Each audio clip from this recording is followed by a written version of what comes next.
जय हिंद दोस्तों। अगर आप 23 अगस्त को, ध्यान दोस्तों, अगर आप 23 अगस्त से होने वाले यूपीपी के एग्ज़ाम को देने जा रहे हैं तो एग्ज़ाम देने से पहले आप जो है इन 100 प्रश्नों को देख लीजिएगा, ताकि आपकी तैयारी में जो है ये 100 प्रश्न चार चांद लगा सकें। तो आज हम इस वीडियो में जो है 100 ऐसे महत्वपूर्ण प्रश्न लेके आए हुए हैं और ये 100 प्रश्न आपके बीच लेके आए हुए हैं। आपको फटाफट जो है सिर्फ रिवीजन कराया जाएगा और इसका एक्सप्लेनेशन जो है अब देने का समय आपके पास नहीं रह गया है। सिर्फ आपके एग्ज़ाम में जो है 4 से 5 दिन बाकी हैं। तो आप लोगों से रिक्वेस्ट है कि आप लोग जो है एग्ज़ाम देने से पूर्व इस जो है वीडियो को देख करके जरूर जाइए, ताकि आपकी सिलेक्शन में जो है आपकी रुकावट न बन सके। और इसी वीडियो के माध्यम से कम 15 से 20 नंबर का फ़ायदा आपको होने वाला है। इस बात की गारंटी मैं जो है 100% देता हूँ। तो देने का वीडियो की शुरुआत करते हैं और चलते हैं हम पहले क्वेश्चन की ओर। और पहला क्वेश्चन आपके सामने स्क्रीन पर ये रहा। और पहला क्वेश्चन आपका है कि भगवान बुद्ध को जो है ज्ञान की प्राप्ति कहाँ हुई थी? बोध गया में। जहाँ दोस्तों बोध गया में जो है भगवान बुद्ध को ज्ञान की प्राप्ति हुई थी।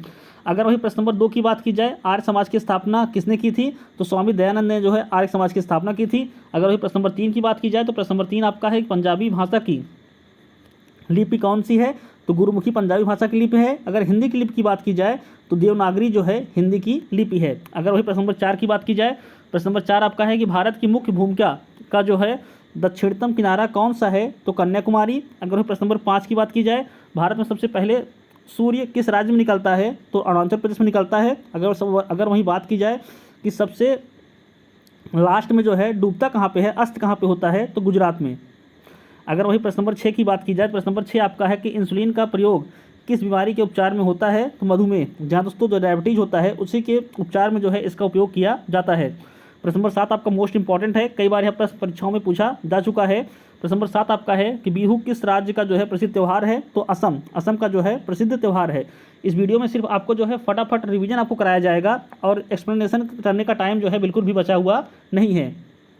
अब चलते हैं अगली स्लाइड की ओर और अगली स्लाइड आपके सामने स्क्रीन पर। और अगला प्रश्न आपका है प्रश्न नंबर 8 आपका कि कौन सा विटामिन आंवले में प्रचुर मात्रा में पाया जाता है? तो विटामिन सी।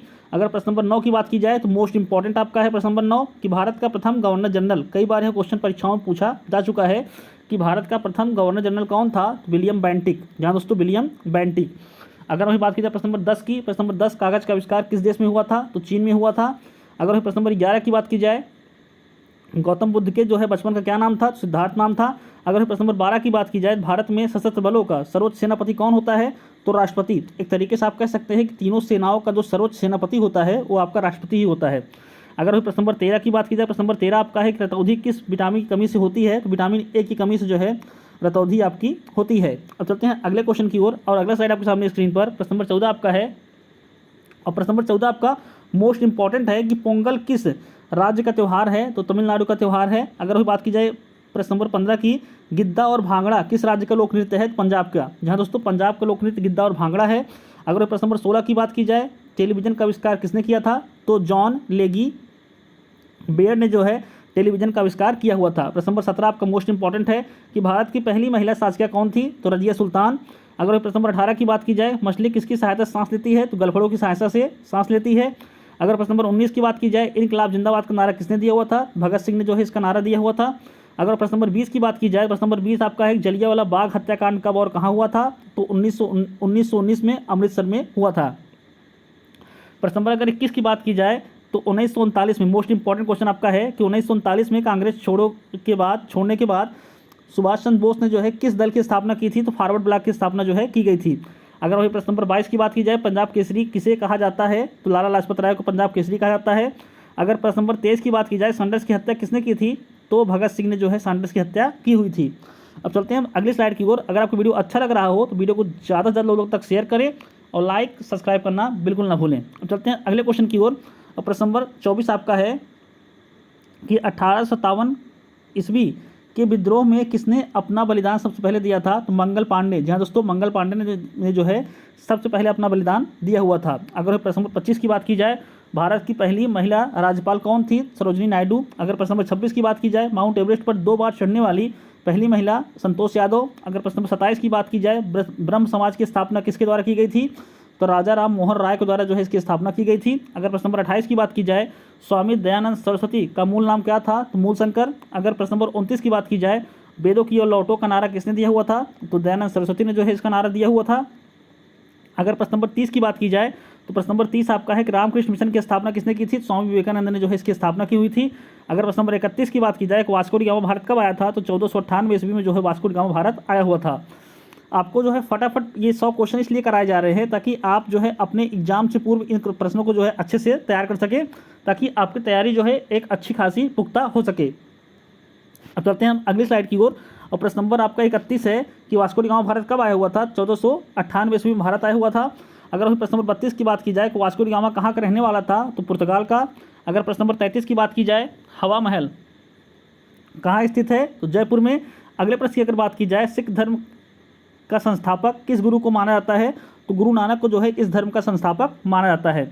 अगर प्रश्न नंबर 35 की बात की जाए सिखों का प्रमुख त्यौहार कौन सा है? तो बैसाखी जो है सिखों का प्रमुख त्यौहार है।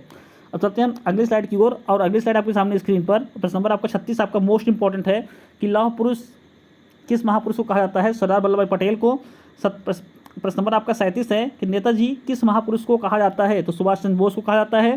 प्रश्न नंबर 38 की बात की जाए दिल्ली स्थित लाल बहादुर शास्त्री की समाधि का क्या नाम है? तो विजय घाट। अगर प्रश्न नंबर वहीं 39 की बात की जाए महाभारत के रचयिता का नाम महर्षि वेदव्यास द्वारा जो है इसकी रचना की गई है। अगर प्रश्न नंबर 40 की बात की जाए अर्थशास्त्र, जहाँ दोस्तों अर्थशास्त्र नामक पुस्तक किसने लिखी है? चाणक्य ने जो है इसकी रचना की हुई है। अगर वही प्रश्न नंबर 41 की बात की जाए जय जवान जय किसान का नारा किसने दिया था? तो लाल बहादुर शास्त्री ने जो है नारा दिया हुआ था।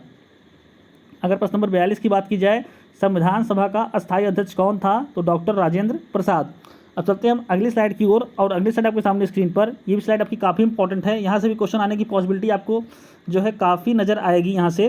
तो प्रश्न नंबर अगर 43 की बात की जाए तो संविधान सभा की प्रारूप समिति के अध्यक्ष कौन थे? तो डॉक्टर भीमराव अम्बेडकर। अगर प्रश्न नंबर 44 की बात की जाए विश्व रेड क्रॉस दिवस किस तारीख को मनाया जाता है? तो 8 मई को। अगर प्रश्न नंबर 45 की बात की जाए सूर्योदय का देश के नाम से कौन सा देश प्रसिद्ध है? तो जापान। अगर वही प्रश्न नंबर 46 की बात की जाए तो अंतर्राष्ट्रीय महिला दिवस किस तिथि को मनाया जाता है? तो 8 मार्च को मनाया जाता है। अगर प्रश्न नंबर 47 की बात की जाए कि क्षेत्रफल की दृष्टि से काफ़ी मतलब यह प्रश्न ऐसा है कि जो आपके परीक्षा में जो है काफ़ी ज़्यादा कन्फ्यूजन क्रिएट करने वाला है कि क्षेत्रफल की दृष्टि से भारत का सबसे छोटा राज्य कौन सा है? तो गोवा। अगर वहीं क्षेत्रफल की दृष्टि से बात कर रहा है, अगर वहीं जनसंख्या की दृष्टि से बात की जाए तो आपका सिक्किम जो है सबसे छोटा राज्य होगा। प्रश्न नंबर 48 आपका है कि ओणम किस राज्य का प्रसिद्ध त्यौहार है? केरल का है। अगर प्रश्न नंबर 49 की बात की जाए दिल्ली जो है भारत की राजधानी कब बनी? तो 1911 में। अगर वहीं प्रश्न नंबर 50 की बात की जाए सबसे चमकीला ग्रह कौन सा है? तो शुक्र जो है आपका सबसे चमकीला ग्रह है और इसको जो है पृथ्वी की बहन भी कहते हैं। अब चलते हैं अगली स्लाइड की ओर। और अगली स्लाइड आपके सामने स्क्रीन पर प्रश्न नंबर 51 आपका है कि भारत का राष्ट्रीय पशु कौन सा है? बाघ। भारत का राष्ट्रीय पक्षी कौन सा है? मोर। भारत का राष्ट्रीय जलीय जीव कौन सा है? तो गंगा डॉल्फिन। अगर भारत के राष्ट्रीय फल की बात की जाए तो आम। भारत का राष्ट्रीय फूल की बात की जाए तो कमल। भारत के राष्ट्रीय पेड़ की बात की जाए बरगद। भारत का राष्ट्रीय खेल हॉकी। अगर वहीं तिरंगे की जो है लंबाई और चौड़ाई की बात की जाए, यानी कि इनके अनुपात की बात की जाए 3:2। तो ये इस वीडियो में जो है आपको 100 ऐसे महत्वपूर्ण प्रश्न देखने को मिल रहे हैं जो कि आपके एग्जाम के अगर लिहाज से देखे जाएँ तो काफ़ी ज़्यादा इंपॉर्टेंट रहने वाले हैं। अब चलते हैं अगली स्लाइड की ओर। और अगला प्रश्न आपका, जहाँ दोस्तों प्रश्न नंबर आपका 59 है, यहाँ पे है कि भारत का राष्ट्रगान किसने लिखा? तो भारत का राष्ट्रगान जो है रविन्द्रनाथ टैगोर जी द्वारा जो है लिखा गया है। अगर वही बात की जाए प्रश्न नंबर 60 की, भारत का राष्ट्रीय गीत कौन सा है? तो वंदे मातरम भारत का राष्ट्रीय गीत है। अगर प्रश्न नंबर 61 की बात की जाए भारत का राष्ट्रगीत किसने लिखा है? तो बंकिम चंद्र चटर्जी ने जो है लिखा हुआ था। अगर प्रश्न नंबर वही 62 की बात की जाए महात्मा गांधी को राष्ट्रपिता सबसे पहले किसने कहा था? तो नेताजी सुभाष चंद्र बोस ने जो है सबसे पहले कहा हुआ था। प्रश्न नंबर अगर 63 की बात की जाए तो हमारा राष्ट्रीय पाचन कौन सा है? तो शक सावंत है। अगर वही बात की जाए प्रश्न नंबर 64 की, राष्ट्रगान गाने की अवधि क्या होती है? तो 52 सेकंड। जहाँ दोस्तों 52 सेकंड जो है राष्ट्रगान गाने की अवधि होती है। अब चलते हैं अगली स्लाइड की ओर। और अगली स्लाइड आपके सामने स्क्रीन पर प्रश्न नंबर 65 आपका है कि रेडियो एक्टिविटी की खोज किसने की थी? तो हेनरी बेकरल ने जो है इसकी खोज की हुई थी। अगर प्रश्न नंबर 66 की बात की जाए पेसमेकर का संबंध शरीर के किस अंग से है? तो हृदय से जो है पेसमेकर का संबंध है। अगर प्रश्न नंबर 67 की बात की जाए कि मानव शरीर की किस ग्रंथि को जो है मास्टर ग्रंथि कहते हैं? तो पीयूष ग्रंथि को जो है मास्टर ग्रंथि कहा जाता है। अगर प्रश्न नंबर 68 की बात की जाए कार्बन का शुद्ध रूप कौन सा होता है? तो कार्बन का शुद्ध रूप हीरा, जहाँ दोस्तों हीरा होता है। अगर प्रश्न नंबर वहीं 69 की बात की जाए तो एक्सरे का आविष्कार किसने किया था? तो रॉजंटन ने जो है एक्सरे का आविष्कार किया हुआ था। अगर प्रश्न नंबर 70 की बात की जाए, किस धातु का प्रयोग मानव द्वारा जो है सबसे पहले किया गया, तो तांबा धातु का जो है प्रयोग मानव द्वारा जो है सबसे पहले किया गया है। अब चलते हैं अगली स्लाइड की ओर हम, और अगली स्लाइड आपके सामने स्क्रीन पर प्रश्न नंबर 71 आपका है कि अंतरिक्ष यात्री को बाह्य आकाश कैसे दिखाई पड़ता है, तो काला। अगर प्रश्न नंबर 72 की बात की जाए, दूरबीन का आविष्कार किसने किया हुआ था, तो गैलीलियो ने जो है दूरबीन का आविष्कार किया हुआ था। प्रश्न नंबर 73 आपका मोस्ट इंपॉर्टेंट है, दिल्ली स्थित महात्मा गांधी की समाधि का क्या नाम है, तो राजघाट जो है महात्मा गांधी की समाधि का नाम है।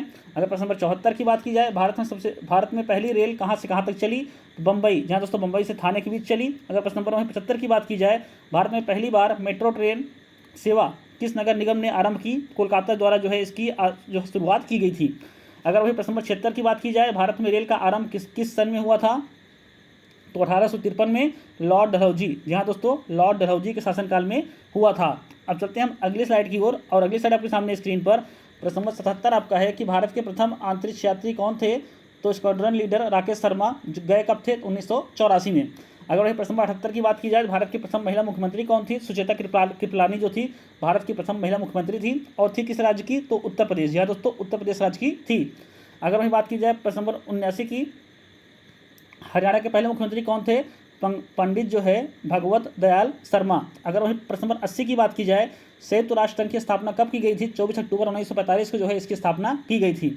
अगर वहीं प्रश्न नंबर 81 की बात की जाए, संयुक्त राष्ट्र संघ का मुख्यालय कहाँ स्थित है, न्यूयॉर्क में जो है इसका मुख्यालय स्थित है। अब चलते हैं हम अगली स्लाइड की ओर, और अगली स्लाइड आपके सामने स्क्रीन पर प्रश्न नंबर 82 आपका है कि संयुक्त राष्ट्र संघ के पहले महासचिव कौन थे, तो त्रिगबेली जो थे पहले महासचिव थे।